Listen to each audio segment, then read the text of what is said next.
बिस्मिल्लाहिर्रहमानिर्रहीम। हम्दो सना रब्बे मेहरबान के नाम और दरूद व सलाम शान कायनात हज़रत मोहम्मद मुस्तफ़ा सल्लल्लाहु अलैहि वसल्लम पर। आमिर उस्मान आदिल कहते हैं मुझे, और आप इस वक्त मौजूद हैं मेरे यूट्यूब चैनल पर। वतन अजीज़ के अंदर एक बहस छेड़ दी गई है शौरी तौर पर इसराइल को तस्लीम किए जाने के हवाले से। आज के व्लॉग में एक बड़ी खबर है मौलाना फजल रहमान के हवाले से, जो इमरान खान पर बड़ी कड़ी तनकीद करते हैं और अल्फाज के निश्तर बरसाते हैं, उनको बार बार यहूदी एजेंट कहते हैं, और वो कहते ही ये हैं कि इसको यहूदी अपने एजेंडे के तहत लेकर आए हैं पाकिस्तान में और इसराइल को तस्लीम करने जा रहा है। मकाफात अमल कहिए कि आज खुद मौलाना इन्हीं इल्ज़ामात की जद में हैं, और ये इल्ज़ाम किसी ने बाहर से नहीं लगाया, इमरान खान PTI के किसी बंदे ने आयद नहीं किया, बल्कि ये इल्ज़ाम उनके अपने ही जमात के एक मुनखरिफ रुकन हैं मौलाना शुजाउल मुल्क। उन्होंने क्या कहा, आइए ज़रा पहले उनकी ज़ुबानी सुन लीजिए। मौलाना साहब गए वहाँ उम्रे के लिए, वहाँ उसका जिससे मुलाकात था और जिसका मतलब कि मैं खुल कर बताऊं कि इसराइल के सफ़ीर के साथ उसका मुलाकात था, और सामने जो है वो सारी चीज़ें। फिर यहाँ जो जिस तरह यानी कि जमहूरियत के खिलाफ जिस तरह साजिश हुआ, जिसके ईमा पे हुआ, जिसके पैसों पे हुआ, अब जो है उम्रे के आड़ में जो कुछ हो रहा है वो इंशाल्लाह आहिस्ता आहिस्ता सब सामने आएगा और खुल कर ही रहेगा इंशाल्लाह। नाज़रीन, आपने सुना मौलाना शुजाउल मुल्क जो हैं, जो कि जमीयत उलमा इस्लाम के रुकन हैं, मौलाना फजल रहमान के उन साथियों में से हैं जो उनसे इख्तलाफात की वजह से अलहदा हो चुके हैं। उन्होंने पहले ढके छुपे अल्फाज में कहने की कोशिश की और फिर खुद ही कह दिया कि मैं आपको खुलकर बता देता हूँ कि हाल ही में मौलाना फजल रहमान उम्रे के लिए सऊदी अरब तशरीफ़ ले गए थे, और उम्रे की आड़ में दरअसल उनकी खुफिया मुलाकात हुई है इसराइल के किसी ओहदेदार से कह लें या इसराइल के किसी सफ़ीर से कह लें। अब ये वीडियो क्लिप सोशल मीडिया पर मौजूद है, आपने भी सुन लिया, देख भी लिया।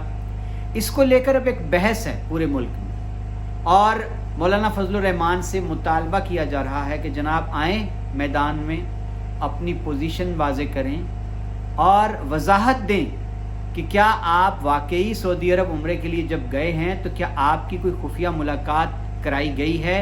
क्या आप खुफिया तौर पर किसी से मिले हैं, इसराइल के किसी भी ओहदेदार से, और अगर मिले हैं तो इस मुलाकात का एजेंडा क्या था, और अगर नहीं तो तब भी आप वजाहत दें। नाज़रीन, अब सवाल ये है कि एक तवातुर के साथ नई हुकूमत के आते ही इस जो बयानिया है इसराइल को तस्लीम किए जाने का, उसमें तेज़ी आ गई है। मैं आपको जो सीरियल है वो बताता हूँ कि सबसे पहले एक पाकिस्तानी नयाद अमरीकी शहरी हैं, उनका वफद गया इसराइल, और उसमें अहमद कुरैशी भी शामिल थे जो कि PTV के एक एंकर हैं। इस पर जब बहस हुई, हुकूमत ने कहा कि हमारा इनसे कुछ लेना देना नहीं, एक NGO है, उसने एक अपने तहत एक टूर जो था वो इसराइल के वज़ीर आज़म से तय करवाया मुलाकात के लिए। अहमद कुरैशी को अवामी तनकीद पर PTV से फायर कर दिया गया, उनको ओहदे से हटा दिया गया, फारिग कर दिया गया। अब इसके बाद एक और बयान दागा हुसैन हक्कानी साहब ने, उन्होंने ये कहा कि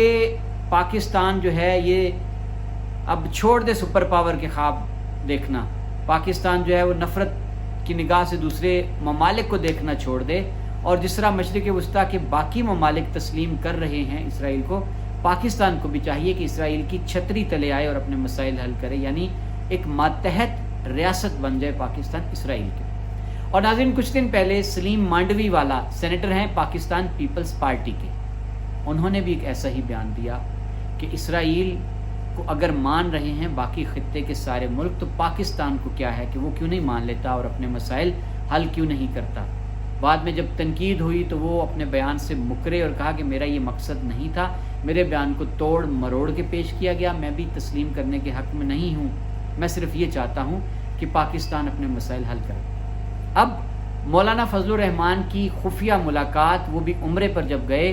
तो इसका बड़ा चर्चा है सोशल मीडिया पर। सवाल ये पैदा होता है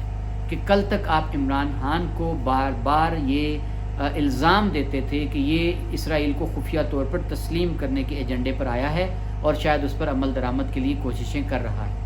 اب عمران خان نے تو ہر موقع پر، ابھی کل پرسوں کی بات ہے، انہوں نے انٹرویو میں بڑا واضح طور پر یہ پیغام دیا کہ اسرائیل کو مان لینے کا مطلب سیدھا سیدھا یہ ہے کہ ہم مسئلہ کشمیر سے دستبردار ہو جائیں۔ تو وہ تو آج بھی کہتے ہیں کہ جب تک فلسطینیوں کو ان کا جائز حق جو ہے وہ نہیں دیتا اسرائیل، تب تک اس کو ماننے کا کوئی سوال ہی پیدا نہیں ہوتا۔ اور عمران خان نے یہ واضح کیا کہ ہم بابا قوم قائد اعظم محمد علی جناح کے فرمان سے